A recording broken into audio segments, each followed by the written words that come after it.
Okay, when we do an exercise, I really, exercise in of itself is going to give you the learnings.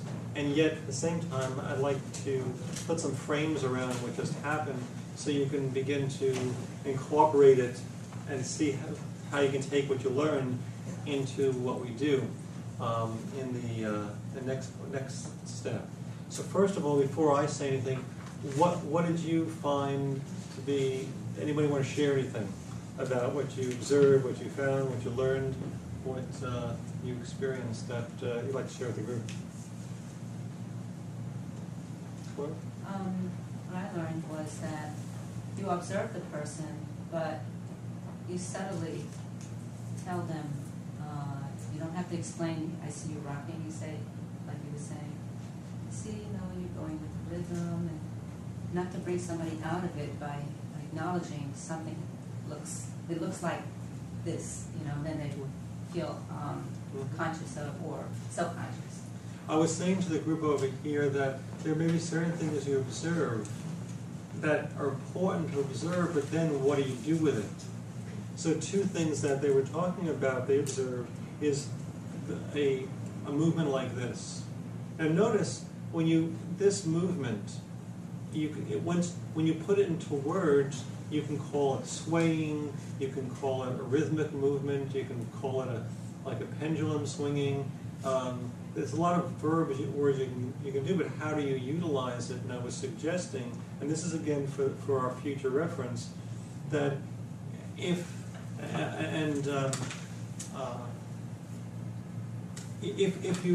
you say, I'm aware of your swaying back and forth, that could take a person out of a trance.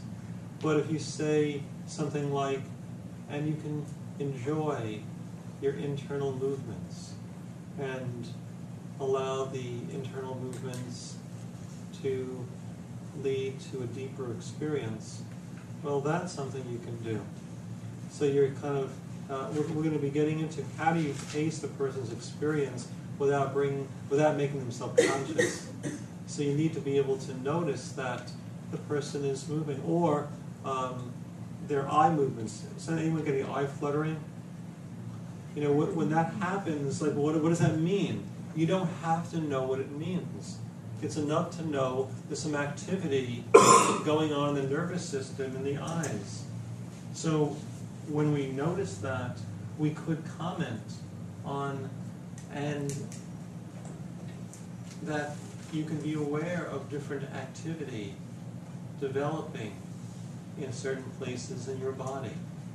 And as you notice that activity, without actually even mentioning your eyes, just letting that activity develop in a way that's appropriate for you as an individual.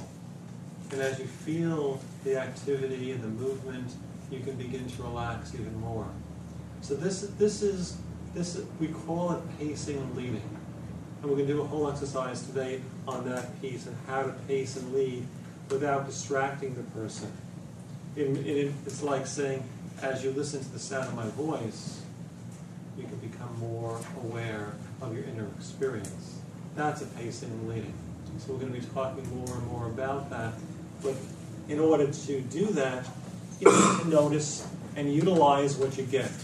So at this point, you don't have to make meaning out of anything. You can just notice it for what it is. Okay? It's Nora, right? Nora was saying that she had noticed someone she worked with, the eye movements, and she really didn't quite know what it meant. And I'm saying you don't have to know what these things mean.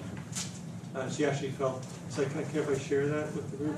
She felt a little insecure. What do I do? There's often, you don't have to know what it means in order to know what to do. It's enough to just notice it and acknowledge it, and we'll be learning ways of incorporating it. I know you just said we don't have to understand it, but does it correlate to like the REMs that you experience? It might, I don't know. I'm just curious. Yeah, me too. But I don't know that. Another thing in this group I thought was really very useful, which is Peter was saying as he was observing that he was getting relaxed. As he was observing the person going into trance, he was getting relaxed. And that's important to understand, that if you want to relax someone, then start relaxing yourself, because your state will have an effect on that person. It'll come out in the words you use, in the tone of voice, etc. I mean, we're going to be learning techniques like matching a person's breathing, matching your voice to the rhythm of the person's breathing. That's a technique. And yet, if you are actually internally relaxing and feeling centered, then that is going to translate, the person's going to pick up on that. If you get the person's attention, it will unconsciously activate that relaxation. So keep that in mind. And you know, it also means that you know, you can't just put a person in trance. You're basically inviting a person to join you in that state. When we talk about hypnotic suggestions, and we say, let's say you're going to say to someone, as you listen to the sound of my voice, you can begin to relax. That I want you to know that when I say that to someone, I'm also saying it to myself. So if I'm giving someone a suggestion to relax, I'm giving myself the suggestion to relax too. So it kind of goes in both directions. It's not just me doing it to someone. I mean, can you imagine if I was not paying attention to my own suggestions? A lot of the suggestions we give other people anyway are useful for yourself anyway. So might as well take it. And don't ask anyone else to do something that you're not asking yourself to do. So that'll be an important feature. What else? Anything else you want to add? Mark? I was initially a little anxious about will I pick things up, and I kind of let myself just get more curious. Mm-hmm. And I think once I did, I was just, oh, you know, that's different. Like, I didn't have to work to notice things; they just were there. Like I noticed more skin color change, and I'm thinking, oh, I'm just making this up. And I noticed when she came out of trance, her skin color went back to the way it was before. Because I was specifically looking for that. Like, did I make that up, or did I really see that? Particularly with skin color changes, that's very common for us to second guess ourselves. Did I make that? Is that really happening? Did that skin color change really happen? And then you see it changing back, and you realize it did happen. It's one of the things that we often question. I think people question themselves about. How did it change? Her skin got paler, but when she came back, she got color in her cheeks and her chin. And by the way, that's something I was saying that you wouldn't want to comment on, because that kind of thing obviously will make someone self-conscious. It's like you're telling them what you're observing. They don't need to know what you're observing. They need to stay in their experience. So it may just be an indication where you'd say, that's right. Just continue to allow yourself to enjoy going even deeper. So that would be an indication that something is happening, but you don't have to know what it is and you don't have to comment on it. Okay?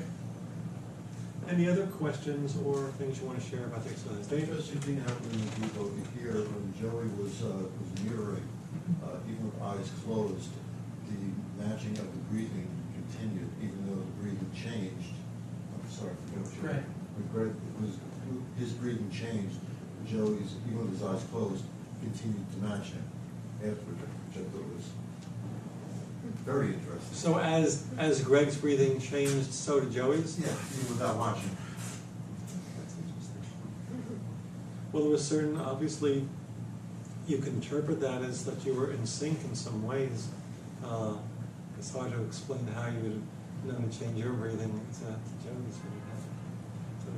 By just to take that a step further, by mirroring, I guess we're synchronizing on more than one level. Mm-hmm. I guess that's the ultimate goal. And then, so after that, basically we're both going on a journey together, and then the therapist is leading it. Mm-hmm. But you, by synchronizing, you're not